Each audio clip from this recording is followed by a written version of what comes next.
Spring is here as of what, yesterday?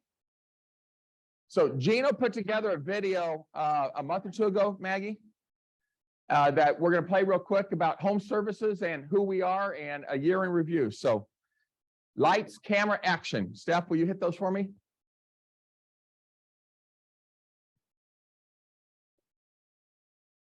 More than any time in our 25-year history, home services relied on the strength of our business model, the undeterred vision of our leaders, and the hard work of our real estate professionals to overcome a market that possessed the potential of knocking even the most seasoned real estate professionals on their heels. Our team had to overcome the highest inflation rate since 1981, historically low inventory, and for the first time in history, mortgage rates that more than doubled in less than 120 days. However, where there is a loss, there is also opportunity. In 2022, we all got to work. We challenged ourselves and one another to bring forward new ideas, and we developed innovative strategies to take our performance to the next level. With the experience and discipline of our leaders, the scale and scope of our enterprise, and the passion of our agents and staff, we delivered what other real estate companies can only dream about: profitable growth in all 5 business segments. For nearly a quarter of a century, home services has excelled in delivering the full spectrum of home ownership services and sets the standard for the real estate industry. Our system has enabled us to provide everything needed to build customer-for-life relationships and outdistance our competitors. In today's fluid real estate market, for financial strength and wins today, we're making headlines as we continue to expand our local, our regional, and our global footprint. Our team of nearly 77,000 talented real estate professionals serve buyers and sellers from nearly 2,200 offices in all 50 states, 11 countries, and 3 continents. And we've only just begun. Our commitment to embracing and promoting diversity, equity, and inclusion is woven into the fabric of our culture. From food pantry drive, backpacks for kids, beach cleanups, and teaming up with the Sunshine Kids, our companies supported local charities with nearly 1,000 volunteer hours and charitable contributions of 1.2 million, making our communities the very best places to work, to live, and to play. Through our expanded our support of underserved communities, we grew our invested millions in partnerships and programs, including our community outreach and education centers. We also earned the coveted Social Impact Lender Certification Award by making homeownership a reality throughout the multitude of communities we serve.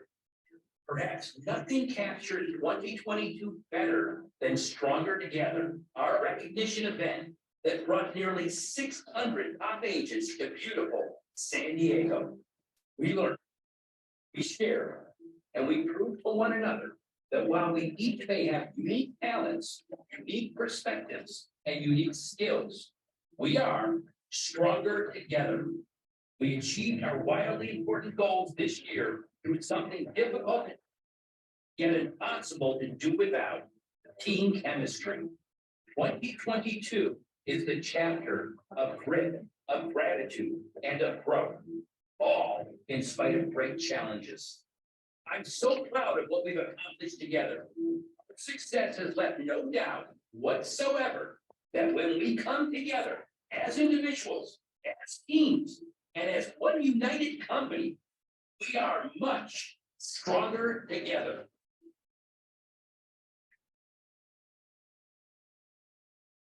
Gino's going to be coming. I know he's not inspirational like me, but he's a CEO, guys. I'm sorry.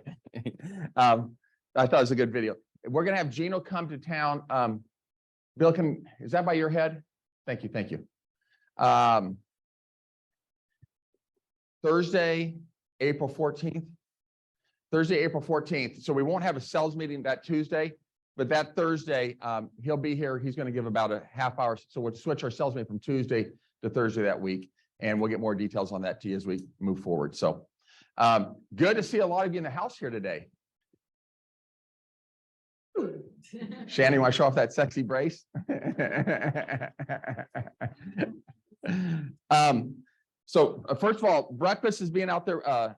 Lucky Locksmith. So what do we have out there? Bagels, crab legs, filet, and coffee. The crab legs and bagels crab leg are gone. So couple things real quick. So Maggie, are you in there? Are you going to connect us real quick with a quick bite to do a quick Zoom? All right, so let's do that real quick, and then I'll give you an update on the wonderful financial world we're living in today. Okay, can you guys see me? I'm not sure if I'm on the. Oh, got it. Okay. You're good. Hi. You're good. Good. Okay. Hi, my name is Brady. I'm your account manager over here at QuickBuy. So I'm not gonna take up too much of your time. I'm just gonna do a quick screen share with you guys. So basically, the reason we partnered with you, some of you have probably been to the certification trainings and are familiar with QuickBuy. If you haven't, we have certification and marketing trainings coming up for the next couple of weeks. So connect with Maggie on that. But essentially, the reason I want to chat with you guys today is the reason that we have partnered with your brokerage is to help bring your sellers as we move into this uncertain market, convenience, certainty, flexibility, and safety. So with QuickBuy, you're now able to offer new options and solutions to your sellers when you're going into your listing presentations. So whether your seller is looking to sell quickly, traditionally, whatever way they want to go, you now have a solution for them. So on top of the traditional listing, once you go to the certification training, you are now able to offer 3 new options to your sellers. One of them being the immediate offer, which is an immediate offer delivered to you within 2 business days. Your seller can close on their timeline. So they can close within 14 days or they can close within 2 months, but they don't have to get the house market ready. They don't have to do any showings, any open houses. Basically, it just allows them certainty and flexibility. The QuickBuy Lock guaranteed sale is another option, kind of gives a seller the best of both worlds. And that's going to be the seller taking that immediate cash offer and then listing the property with you for 150 days. So they can test the market, see if they can get top dollar, and then have that on the back burner if they ever want to accept our offer within that time frame. The QuickBuy Leaseback is going to be an add-on to the other 2. That's going to be if the seller needs to stay in the house for as long or as little as they need after they close on the sale. So it's perfect for people who maybe don't want to have a contingent offer. But regardless, now whether you list traditionally or you have one of the QuickBuy options, you can now provide solutions for any seller situation. The reason this is appealing to sellers, especially obviously no one knows what's going to happen in the real estate market with 2023. Obviously with the immediate offer, it's convenient. They can choose their timeline. This is perfect for sellers who are moving out of state, who don't want to pay 2 mortgages, family or health issues, people who don't want people coming through the house. There's no sale contingency, or sellers out of state who might be looking to do an estate sale or have a second home who just need to sell and don't have the time to fly back and forth. With the lock, obviously best of both worlds. It also provides 100% certainty with that immediate cash offer that the seller can accept at any time. If they're looking to purchase a property, it makes them a stronger negotiator. So you can call the listing agent if they do find a home and say, listen, I know that, we're contingent, but we have this offer, we can close in 2 weeks. So it gives them stronger negotiating power. It's also for people who want a security, a certain cash sale, or again, to purchase without the contingency. So that sale is guaranteed. It just gives them certainty and peace of mind. With the lease back, it's 100% flexible. They can move at their own timeline. So it's for people who might be looking for new construction. Home builders will not accept contingent offers. So the seller can sell their home, lease back while the home's being built. Outdated homes, if they are purchasing a new home and they don't want to move in before the renovation is done, they can lease back with us. It just provides the seller with a smooth sale and a smooth purchase timeline. So again, it's flexible, convenient, and certain. And it gives them the funds to complete their next purchase. So if they're looking to purchase and they haven't found their home yet, they can get the cash and be a non-contingent buyer and then choose to stay in the house until they find their next home. And it just allows them the flexibility to be choosy. So basically with these solutions now, you can provide a solution for any seller. And again, I don't want to take up too much of your time. So that's all I got for you. If you guys have questions, I'm your account manager. Please reach out to me. And then if you're interested in taking the certification or the marketing on how to get more leads and convert more sellers, Maggie, you can give them those dates coming up. But I appreciate you guys giving me a little bit of your time, and I will let you go. Thank you. All right, thanks, guys. Enjoy the rest of your day. Bye-bye. Who's used Quick Buy? So not many. When we signed it up, and we pay to use Quick Buy, a program. So we had this, I think, in 1 or 2 mastermind groups, not a lot of them. We kind of talked about this just recently, and there was a couple of people that use there. The thing that I like is, if you look over the last 2 years, there's been more wholesalers buying houses than ever in history, and they're buying them at, Fred, you know better than I do, 40% discounts, right? The thing I like about Quick Buy is we're controlling the environment there. They're buying it at the commission plus like 5 or 6%. Is that right? It's about 88 to 90, which is a reasonable number compared to what you're seeing out of wholesalers. And so it gives everyone of you in this office the opportunity to say, hey, we've got an option for you to do this. We've had some people that have used the lease back, which means which works good like on a new construction. Okay, we took the thing, we can now lease back for, I think it's 1% a month. Is that correct? 1% a month of the purchase price, as long as we want. And I think you have to give like a 2-week notice to vacate or something like this. It's a pretty short notice. So I just want to reintroduce it to you, because we do think it's a valuable option, because you do have people out there saying, I'm going to take, Shannon, you had, remember last year, that lady was going to take that thing, and finally her kid got involved and said, no. I mean, because they were, it's just not usually good. And it's many times it's elderly people that are the people that should not be getting taken advantage of, that are the ones getting taken advantage of when you're dealing with that type of situation. So we'll get this into our mastermind groups. We'll get some more information out here on you. And then we'll maybe even have a meeting where we say that again. There's a training session on it tomorrow at 10:30. And So- then, so we'll send that out. Live or Zoom? Zoom. Okay. So please dive into that if you can. And if you got questions, probably grab Maggie or Kyle's been the most involved with that. Grab one of us and we'll help you with that. So I definitely want to talk about the banking world and the financial world that we're living in today, because it's creating great chaos. I'm assuming everybody's heard that over the last couple of weeks, we've had some large banks that have had some failures, some run on cash. What's the one in it's Silicon Valley, I think, had to sell off $20 billion of bonds, and they lost 1.8 or 1.9 billion in that process. And so I've been talking to anyone that watched Brett Grease, who is, we have the video of him and Jerry Krause from last year's explosion that we have in our library for you guys to watch. He is a partner in a private equity group out of New York City and London. I've been talking to him the last 5-6 months, and he said, listen, the private equity companies are tightening up. I've talked to a couple of business owners that are trying to do acquisitions that normally are done through private equity companies that are like, I've been out to New York. The one guy says, I've been out to New York City 4 times. I can't get a private equity company to do this deal with me. And I can't get bankers to do this deal with me. And these are very crazy profitable companies right now. So what you're seeing is things are slowing up. And so I want to take a step back. How do we get to where we are today? I think if we talked about this in a couple of mastermind groups, if you go back to sales meeting and mastermind groups 3 years ago when COVID started, and we started taking interest rates and we started reducing them down below what was historically a 30-year mortgage of 3.5% to 2.5%. We talked about that. There was people out there saying, why this may be good short term, it's going to spur activity. We're going to sell a lot of houses this year, right? We're creating other long-term issues. And that's exactly what we're seeing right now. In 2 conversations I had with presidents of local banks here last week, they're like, we've never seen this. Our senior guys have never seen what's happened. Well, they've never seen it because there's never been a time in history that interest rates have risen as fast as they've had, as far as they have. And so examples of what goes on with a commercial, with your local banks here is, the questions came up in one of our mastermind groups is a couple people like, well, what happens with all these house loans? Well, these banks aren't holding house loans. They're selling those off to secondary people. So the concern is not house loans.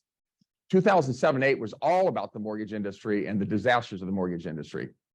What happens is these banks loan businesses money to purchase equipment, to expand, to do stuff like that. And they give or they do real estate office buildings like this, banks do those, and there are 5 to 10 year loans. So over the last 2 to 3 years, they've been loaning money out at 3 to 4% interest rates, locking these terms in with these businesses or developers, right? Whether it's an industrial building or an office building, something like that, for 5 to 10 year timeframes at 3.5% interest rate, for argument's sake, which appeared to be a great loan at the time because they were paying money market, right? Who had money in a money market 2 years ago? 0.5%. You had a 1 year CD at 1%. So they were getting deposits that they were flush with at 1% or less, loaning money out at 3.5%, hypothetically. And now all of a sudden, they're paying on a 1 year CD 4.5%, but they're still committed for another 3 to 8 years on these loans that are sitting out there at 3.5%. So the one president of the bank says, we really believe we have good assets, but we need some of these loans, especially when it comes to real estate, to come due so we can refinance them at 7.5%, 8% to start making money on those. Because right now we're upside down to what our deposits are. You look at what happened in Silicon Valley. The good news always is the middle part of the country never has the craziness that the coastal markets have. And in San Francisco, Silicon Valley is probably the worst of it because there's so many tech startup companies out there that start off negative cash flow, negative cash flow, negative cash flow, right? With the hope that they're going to make money in the future. Well, all of a sudden, when the private equity companies and some of these guys stop loaning money to them, they had to take all the money they had and start dumping back in their businesses, or the banks and the private equity companies needed to protect their investment over there. So they're either going to take that over or they're going to infuse more money into it. So you start having a run on the banks. And there was an article I've not read yet that came out supposedly over the weekend that someone talked to me about, talking about 200 mid-sized banks. And Kyle, if I have any of this wrong, jump in here. And the fear is, if there was ever a run on those banks, we're going to have a major problem. Banks, if a bank has $1 billion, they're only required to keep 10 cents in the dollar in the bank for cash.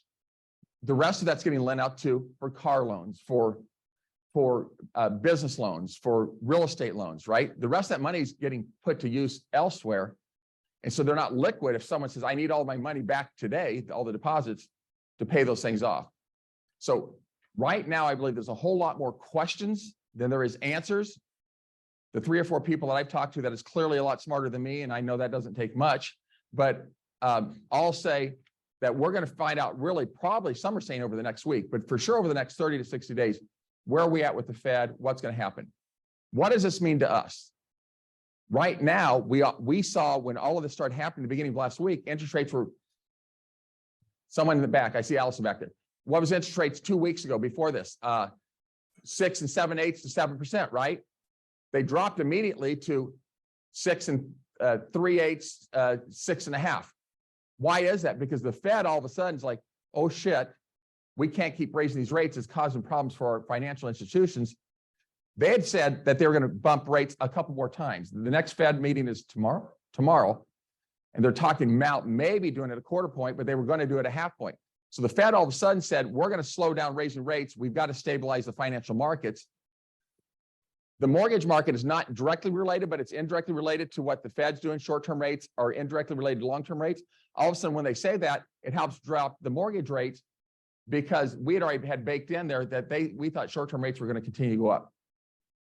Banks were borrowing money at 0% 2 years ago.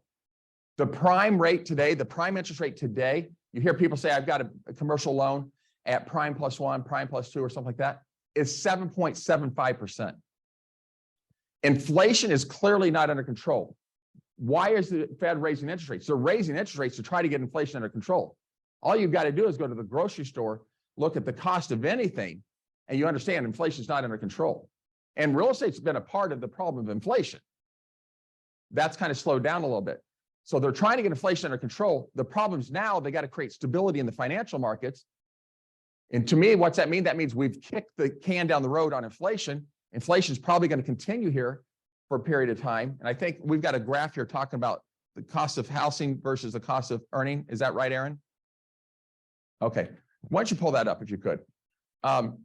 So I think we still got a long-term problem here that I don't know how's gonna get fixed because you've got to get inflation under control. You can't continue to have earnings here and the cost of living here. The buying power of everybody keeps getting diluted.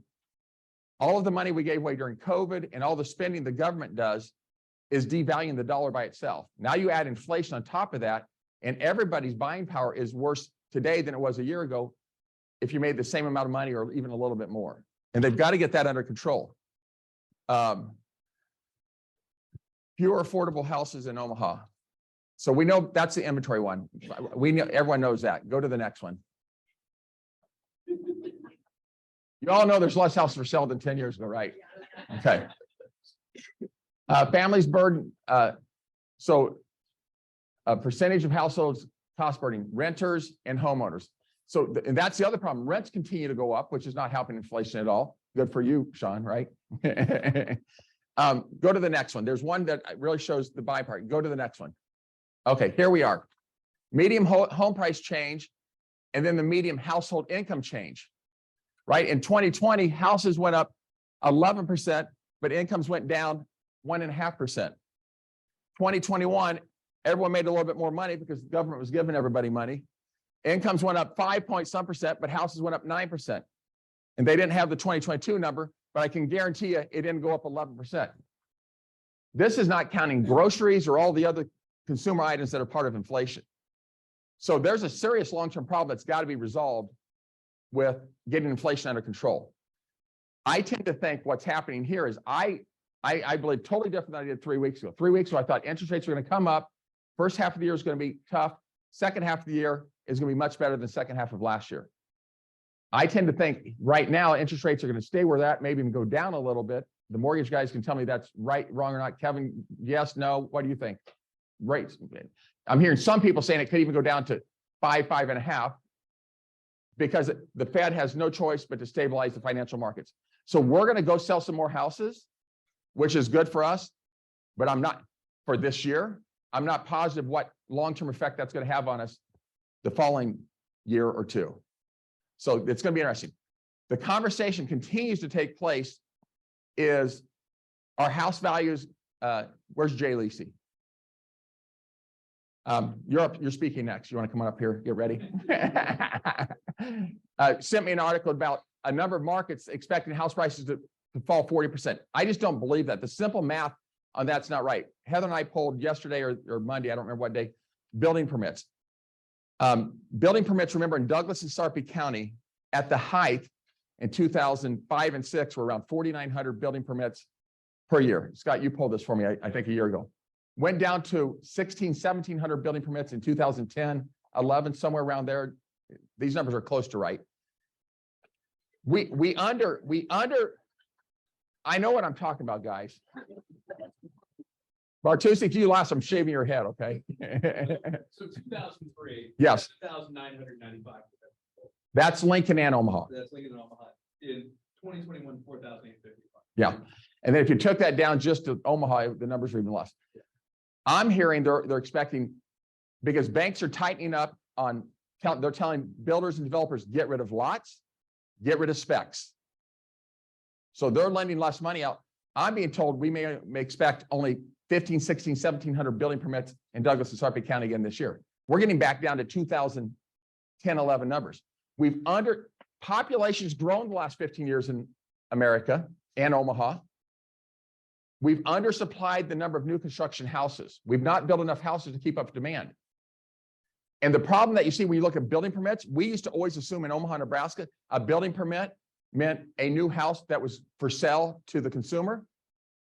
Well, if Josh is here, he's going to talk here in a little bit. Ryan and Josh and I had the land development of 85 lots sold to D.R. Horton.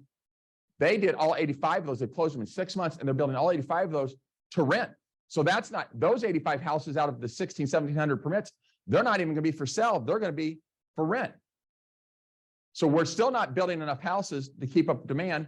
Now, the second problem is what's happened is we keep saying that the market here is a tale of three markets. I think we've agreed in all of our mastermind groups. 350 or so and below continues to be hot. Those are renters. They're not locked into 2.5 to 3% interest rate. We're seeing multiple offers. We're now hearing 8 to 15 offers, where it was just 30, 45 days ago, it was 2 to 5 offers. So that market continues to be parents are loaning money to people, right? That lower end market is continuing to be hot. 400 to 900, really 5, 6, 7, 8 is not as, it's a much tougher market we're finding. You're seeing price reductions. They're not selling for, there's some cases of multiple offers, okay? Usually not 15 offers on them in great locations. We've heard of, 66, Happy Hollow, stuff like that. But as a general rule, these people are locked into 2.5 to 3% interest rates.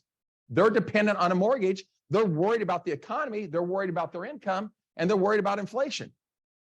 Those people are not moving. What we've known is remodeling. Was it Bill Swanson? You were saying you're down at the home show this weekend, right? Exactly mirrors what we keep hearing is on both sides of you, you had people that were doing remodels and windows, right? And people walking by saying, oh yeah, I just replaced my windows last year. Or I just remodeled last year. Home additions, remodeling, pools and ground have all more than doubled in the last couple of years. 2000, approximately 7 years was the average time that an American was staying in their house. We've been running the last 5 to 6 years, 11 to 12 years. They're saying that number is going to 13 to 14 years. People are keeping in their mortgage. They're staying at their house. They took money out to borrow that, but they're updating their house, adding to their house, putting amenities in their house for them to live in to stay there longer. So if people are living in their houses longer, the existing houses we have are now not getting dumped into the market. So what does all that mean? That means at the end of the day is simple supply and demand. If here's the number of buyers we had when it was crazy, and here's the number of buyers we have now, and here's the number of listings we have, we still have more buyers than we have sellers. I do not agree with any article that says the valuations of homes are going down. I think people's houses are going to continue to hold their value because of lack of existing houses going on the market, lack of new constructions that have been built over the last 15 years, and the lack of ability of builders to build new construction right now because of financial restraints by banks. Their banks are very cautious. Now, I don't know how regulators are going to come in and ask banks to relook at, do they have enough deposits and things like that. But there's going to be a lot we're going to have to pay attention to over the coming months to figure out how this is going to affect the real estate economy. The real estate industry and the overall economy are always related. There's an impact on one or the other. It was all real estate in 2007, 8, and 9 that caused the disaster. We were giving loans out to everybody. In California, we're giving loans out for 120% of the price of a house. I have no idea who was a brain surgeon who thought that real estate would never, ever go down when you're loaning out 20% more than the house is worth. We're not the problem here. But inflation is part of the house is appreciating because labor costs went up, because materials went up, is part of the situation. That's a whole lot of, most of your people are looking around, falling asleep saying, what the hell is he talking about? Who gives a shit? But I want you guys to understand what's going on in the overall economy, because you're going to have people ask you, oh, because of the financial crisis, our house price is going to dive. And I don't think so. So understand the inventory issue, understand what's going on, but banks are not holding real estate residential mortgages. They're holding business loans, they're holding commercial real estate loans, they're holding equipment loans, they're holding car loans, they're not holding residential loans. Questions, thoughts, anything that I missed that needs to be talked about? Give him a mic, give him a mic.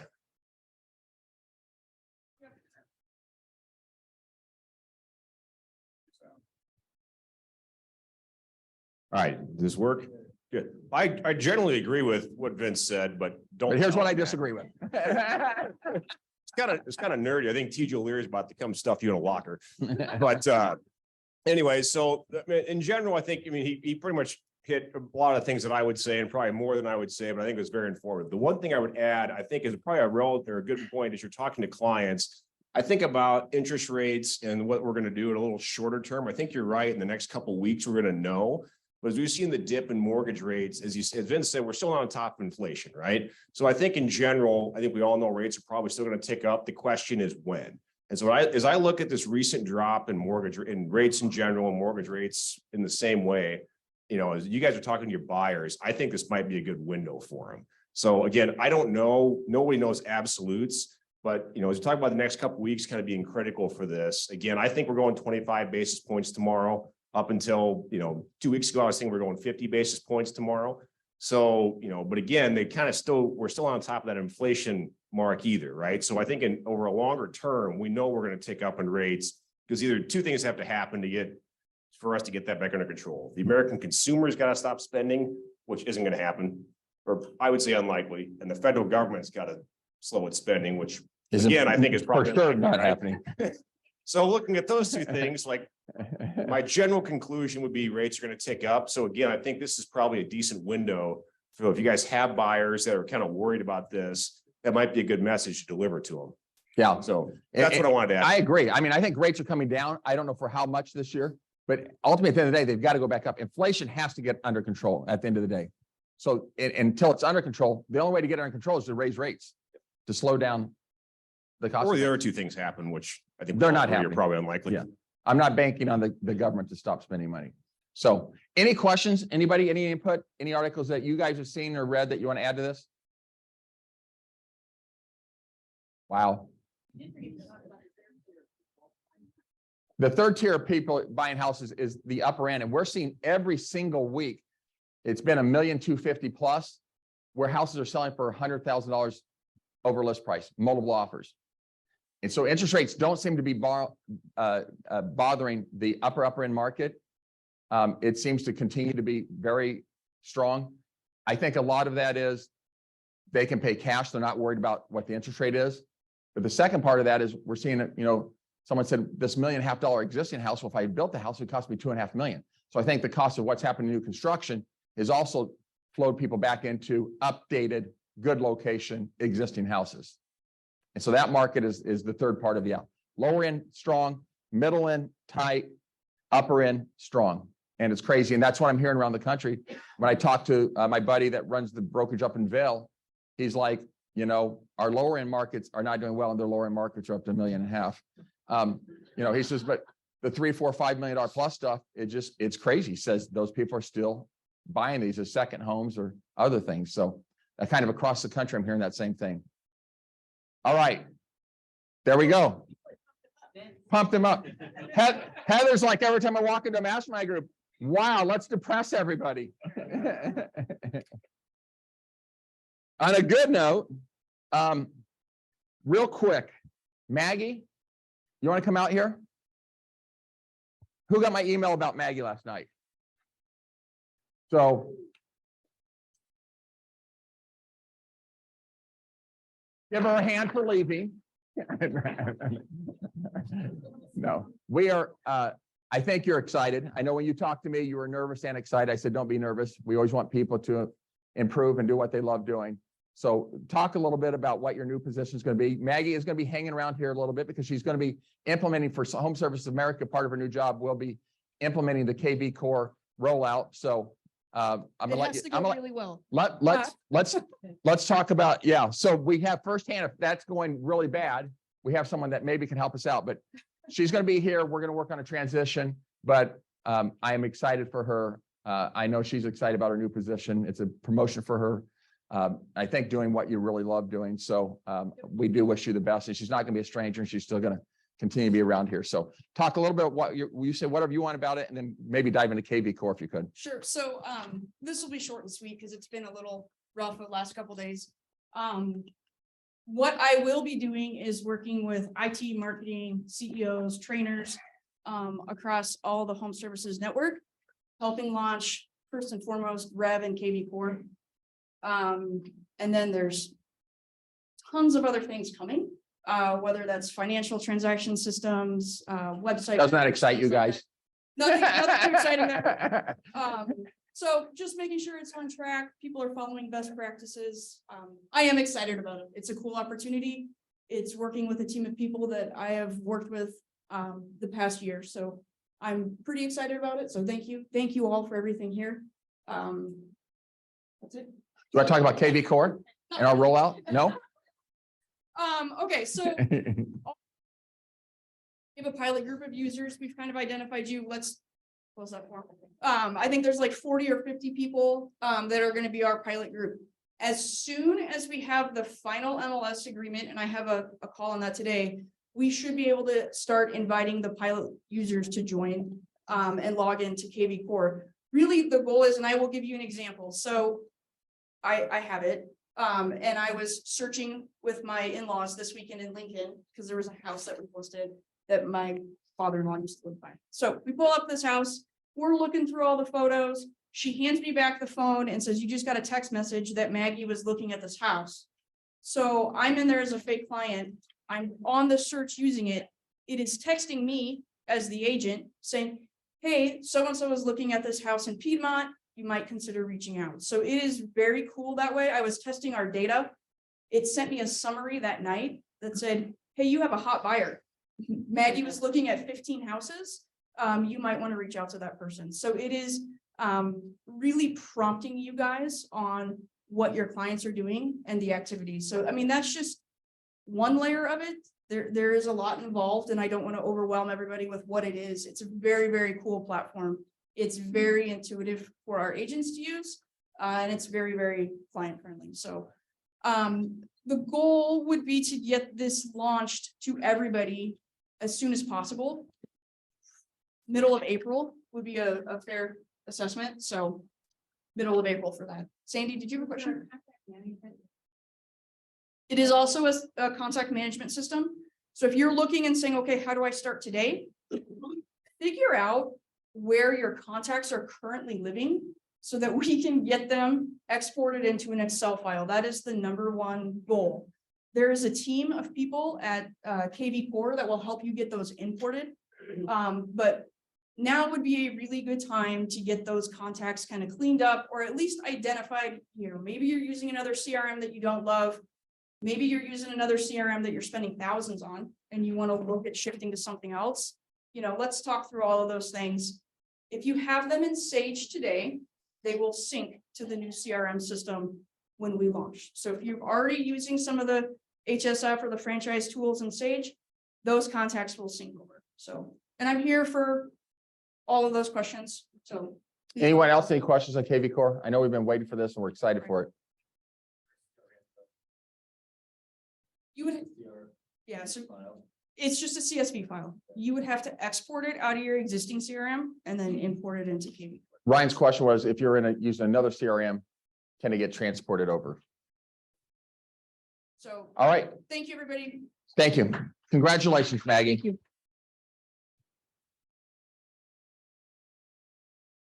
Scott has finally found us somebody to come in and help us with John's job. Thank you, Scott. Chris, could you stand up and introduce yourself?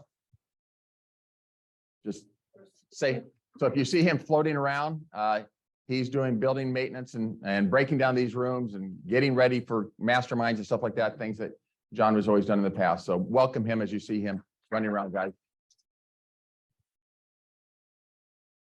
Nico, you're up now. Who saw Nico's video in the St. Patrick's? If we had a video contest, that might have won. I mean, that was rather humorous. If you've not, is Instagram and Facebook both? You got to go look at that. If you want to make yourself laugh, they'll make you laugh. Great. A quick update on convention and what's going on. Because it is, show of hands in here, who's going to convention? I think we have 148 people. So good. We're excited about it. Talk about for sure our Sunday night party, the t-shirts and everything else. Woo. Okay, convention, here we go. So, Sunday night kind of kicks off with our cocktail party. So the open registration, I think you can go in anytime between 8 o'clock Sunday morning and, Actually, I think you can start Saturday. you can start on Saturday. I believe so. Okay, start picking up your registrations, and that's a good thing to do ahead of time, so you're not trying to rush down there and get to the general sessions Monday morning on time and have to go wait in line to get, because I think some people from other groups come in late Sunday night and can't get there to get their badge till Monday morning. So beat the lines and get it ahead of time if you can. But there's a networking reception at the convention center from 4 to 7 Sunday evening. And that's where you can walk around and exchange business cards and check out all the vendors. They usually have some fun activities and things, some cocktails and appetizers. And we have our group gathering Sunday night at Chayo Mexican Grill. It's on the Link Promenade. It's I think a 2-story Mexican restaurant, and we'll have their outdoor patio area. It's the same Been there place for anyone. before. There was 4 years ago, right? It's the same place we did 4 years ago. Yes, we've been there before. But that'll be from 7 to 10 with some drinks and appetizers. And that's a really fun area there on the Link Promenade. It's connected to the Link, which is right next door to Harrah's, which is where most of our group. And if is you've got a staying. significant other, bring them with you. Yes. One bring that them with you went to Vegas with, not one that you picked up in Vegas. Because that has happened before. Yeah. I think, We have had a convention where we had, I think one time, 2 people got married yep. on the Saturday night. It was Yeah, Vegas is. the maybe place. control your drinking to a point where you don't get married. This is serious shit, guys. But, we're there to work, so let's stay focused, right? No, so Monday morning will be, forgot one important thing for Sunday night. We're gonna pass out our t-shirts there. So the t-shirts are a fancy design that our marketing team made here. It's got a variation of a do what you love sign on the front and then our logo on the back. We'll give those out Sunday night at Chayo. So, And you're hoping that Collected- people will wear those too. we're hoping you'll wear them on Monday because that's when they do top 10 offices. Okay, I'm just double checking my notes here to make sure that that is still. so they'll go correct. out Sunday night, try to wear them general session Monday is what you're saying. Top 10 offices is Monday, so we want you to wear them to general session on Monday. And so Monday will have a motivational speaker and then we'll break out for classes from 1 to 5. And then Monday evening is, and about the broker approved classes. They fill up quickly. There always tends to be a couple of hot classes that are just everybody's favorite. So once the room fills up, they'll close the doors on the class and you won't be able to get inside. So Get You there see- 20-25 minutes early because there was a lot of people that would get there 10-15 minutes early last time. And you couldn't get in them because when they're filled up, they have room requirements. They will not let anybody else in those rooms. So if there's one you really want to get there 20 minutes. Yeah, if it says it starts at 1, be there they at give you 12:30, 30 minutes in 12:35. between each class to Yeah. make your way through the convention center and find where you're going. 1 o'clock. Bathroom break, but- Fill up the most because you got a longer break there. Right. So don't be late to class. And then Monday night, we have the Revel Party, which is if they do a theme party every convention where they do something special and kind of entertainment or whatever for us to all have a networking event together. So from 7:30 to 10:30, it's on the Caesars, what do they call it? It's like their patio out in front of the convention center. It'll be right outside. And so And it's just for someone's knows, the Caesar Forum is across the street from the Caesar Hotel. Last time we were in the Caesar Hotel, and this is all across the street where Harrah's and I don't even know what all the yeah, hotels over it's there. on the east side of the strip behind like Flamingo, Harrah's, Yeah, the Link. It's not on the west side of the strip where Caesar's Palace is. So don't be confused about that. I'm show up at the wrong place. It's right across the street, but it's a long walk. any questions, guys? I got couple more things. Please go, go, Cut me off. let's go. So Monday night is the Revel Party. It's a roller disco theme. So if you have some roller disco gear you want to wear, they're gonna have skates for rental and there's food trucks or, cocktails. It's just, Stuff, what about? Yeah. Yeah, right? Yeah, exactly. Shannon, you will not be doing rollerblades. So then Tuesday's kind of the same format, but that's when we, for general sessions, we'll show up in the morning. We'll have a motivational speaker. They'll do all the top 10 agents and top 25 teams and individuals and legends awards. And then after that, it's more university sessions. And then Tuesday night is our benefits concert for Sunshine Kids. It's a One Republic concert. So you have to have your convention badge to get into any of these. Where's that events. at? Is that the So same place as the that convention is- center this time? So for the concert and both general sessions, we will be in the same auditorium area with reserved seats. We have 125 seats for our whole group to sit together. Yes, we have more than that going, but not all of them will attend all of these. Some people events, drop off so. like flies in Vegas. We've learned 148 does not mean 148 the last night. So, we have a group where. Spending a lot of time with your new wife. Our seats, we have a big area with the majority of the seats and then some in the section right next to us. It was kind of a mad dash to try to get 125 seats all together. So just get there early, so you make sure you get your good seat and we'll have a good time. I do think if they've done in the past, if you don't get, when the show starts, the seats that are not taken, they will allow those to be opened up to anybody coming in. Is that right? That's correct. Yeah. And I'm sending an email out with all this detail, but we're setting up a group chat so that we can all kind of stay connected while we're there and ask questions and share info about what's going on. So watch Perfect. out for that. Mr. J. Brown, top agent Gary Carpenter class. Oh. Is that wrong? Sure. I thought you were talking about the other, well, when we don't have sales meetings. Yes. Our next one right before Gino comes in on April 11th, we're gonna have Shannon Salem, who will be here Tuesday from 9 to 10. And then on April 25th, we will have Stacy Mueller, who will be here. And then I promise you, we're gonna get you some good top agents eventually, guys. and then I think, oh yeah, for Gary's class this Thursday. She says, did you say Better Homes and Gardens? Yeah. Gary's class, I think we have about 35 people signed up, so it'll be packed room. That'll go from 9 to about 11:30. When is that? What? When is that? This Thursday. This Thursday, okay. Yep, this Thursday, 9 to 11:30, and then Prosperity Mortgage is hosting lunch right after that. So if you haven't seen any of the QR codes or the emails or the videos or anything that he sent, or that we've sent, go ahead and sign up. If you can't make it, let us know, because I think he does have kind of a waiting list, because we only have so much room that we can put in here and have a final count for lunch as well. So we're excited to have him here for his talk on Thursday. Yeah, I appreciate Jay on our non-sales meeting months, always doing something. So basically every Tuesday, maybe with the exception of a holiday Tuesday or something like that around 4th of July or Memorial Day, something like that, we're gonna either have a sales meeting or Jay's gonna have a top producer here.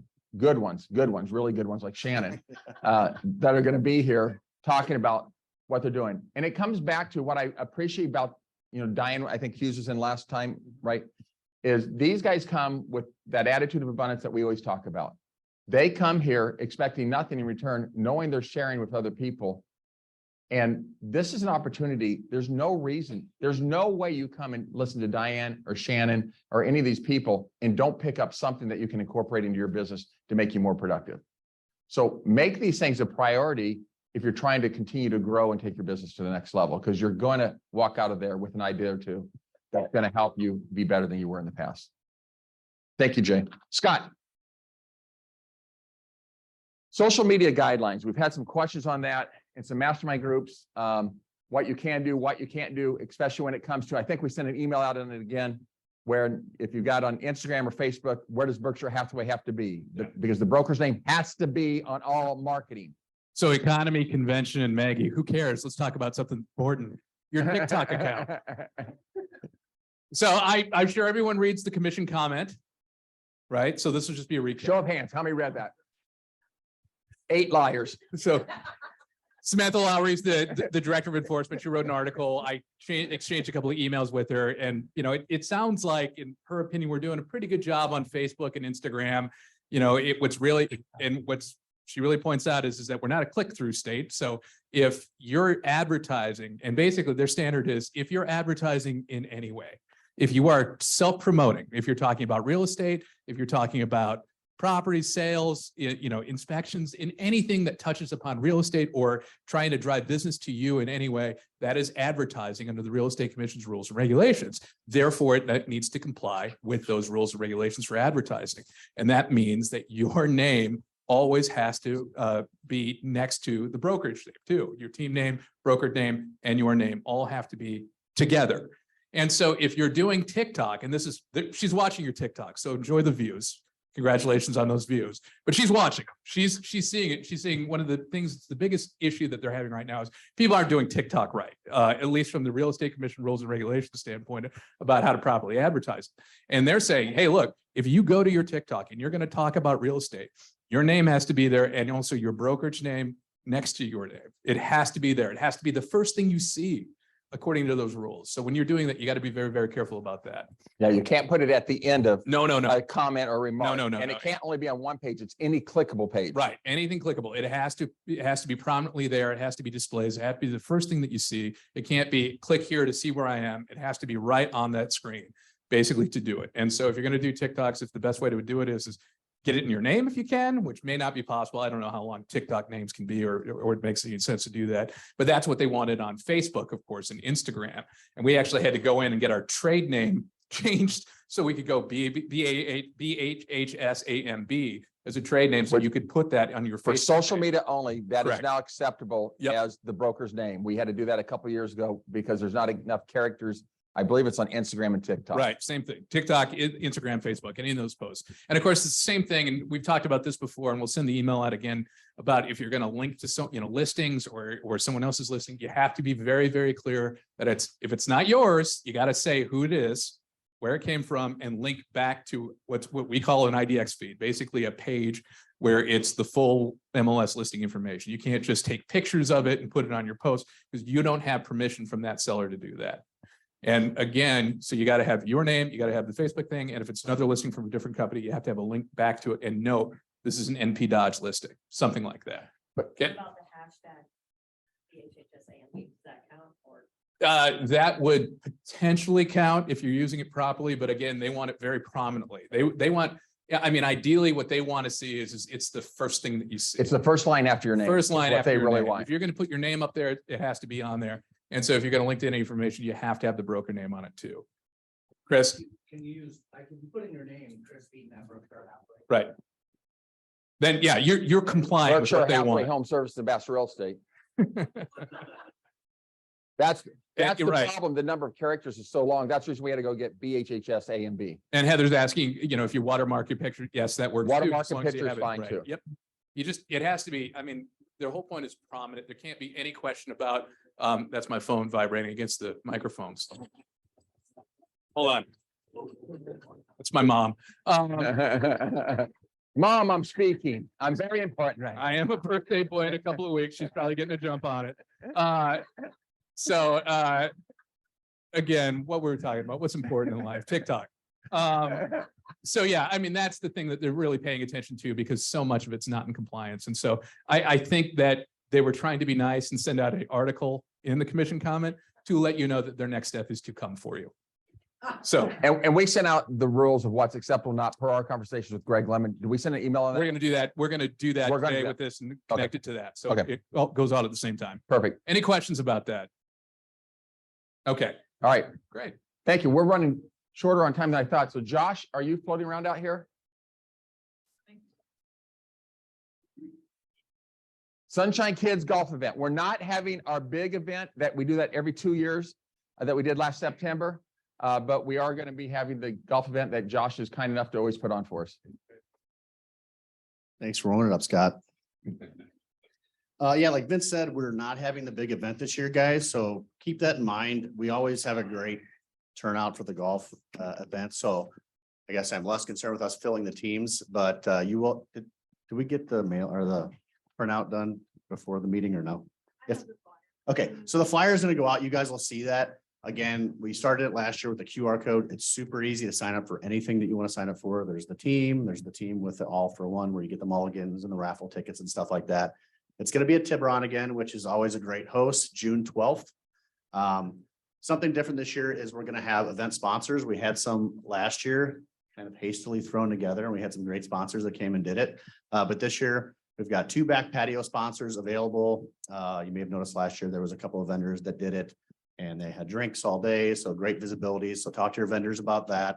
But as far as the event sponsors go, I am going to be all over the big agents and teams because we don't have the big event where you guys usually have the opportunity to help out the Sunshine Kids. This year, you can be an event sponsor for $2,500, and it does come with one free entry for the golf tournament. So we're really going to lean on you guys. Obviously, when there's not a big event, we still have a huge need here locally to raise money for the Sunshine Kids.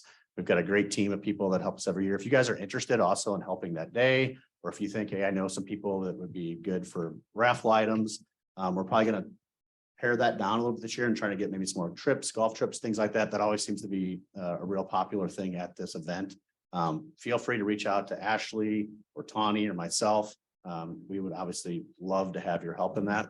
So pretty straightforward, June 12th. Does anybody have any questions? Anybody not been there, has questions on it? Nope, didn't think so. Okay, just know from here until June 12th, you're gonna be hearing a lot from us because we're hounding people to make sure we get this thing filled and filled early. Having it in June again should be like ideal weather. So appreciate it. Thank you. Appreciate your work on that. Rich, we've ran out of time, so you're last on the Good Guy Award. It just takes me a little longer to get up front. And I got, and here it is. All right, cool. Okay, real quick, just want to say thank you to Denise Poppin for nominating me last time for this. It is always humbling and with all the incredible people in the company that to be nominated for that. So this year's nominees are, there's one. So this agent I have admired and respected ever since I've come over to the company. They do things the right way. They're always willing to help out. They do their business with integrity, confidence, and most important, they're always thinking about the big picture and working as a team. So they are just top notch in every way, and they do it the right way. A couple things you might not know. This agent's been in business 21 years, short stint at CBS Home, and then came over. Everyone here. makes mistakes. Everyone makes I mistakes. But- I'm sorry, Scott. Sorry. I was gonna say something about coming to the dark side early in their career, but anyway. Well, it was darker then, but anyway, sorry, and I'm back.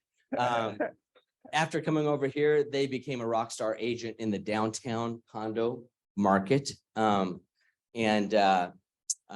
Family is absolutely top notch and important to this agent. They have 2 amazing kids, and a bonus is they get to work with their favorite sister each and every day, who is also an amazing agent.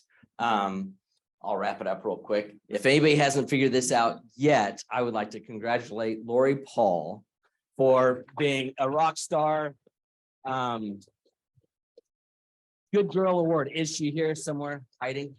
Hey, Did she's you, coming in. did you drag her here? I had some help. So anyway, thanks. Thank you, Rich. Bitch. Get the red carpet out. Get the red carpet out. Hey, give me a hug. All So right. you'll have to beat that speech next time. All right. All right, guys, we're out of time. We have some other things we'll get to next time, but there's business being done, right? We continue to hear about lots of activity. Go get more than your fair share, build relationships, show value. You guys are going to win the deals out there. Have a wonderful week.